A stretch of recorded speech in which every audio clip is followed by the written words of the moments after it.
Hey there.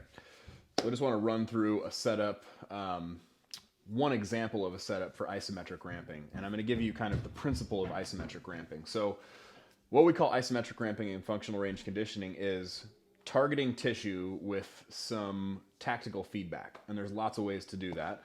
Once I have that targeted tissue that I want, I'm going to make sure I have some pressure on it.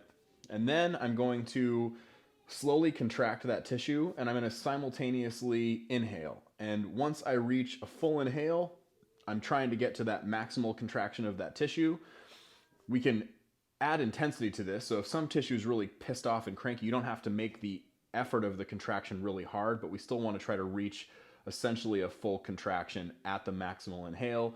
And then we exhale and try to relax quickly. So it's kind of repeating those efforts. Inhale, contraction, exhale, relax. So I'm going to use my hamstring. I have a dumbbell here. I'm just going to use the handle of the dumbbell. You could use a foam roller. You can use a lacrosse ball. It kind of depends on where you're trying to get to, but this is a really good kind of first step in dealing with some connective tissue issues that you have.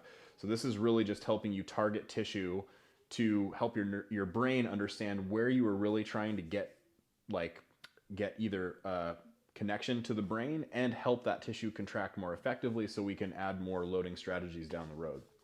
Okay, so if I get my hamstring up on here, I can kind of change the angle. Dumbbells are a little narrow here, but you get the idea. So I have one spot on my hamstring, and now I can feel that I have pressure in the area where it's cranky. And what I'm going to do is just inhale, and as I inhale, I'm going to dig my heel down and try to contract. Now that I'm at a full contraction, I'm all the way inhaled, even though I'm talking, I'm not really doing the breathing very well. I'm going to exhale quickly and relax that tissue.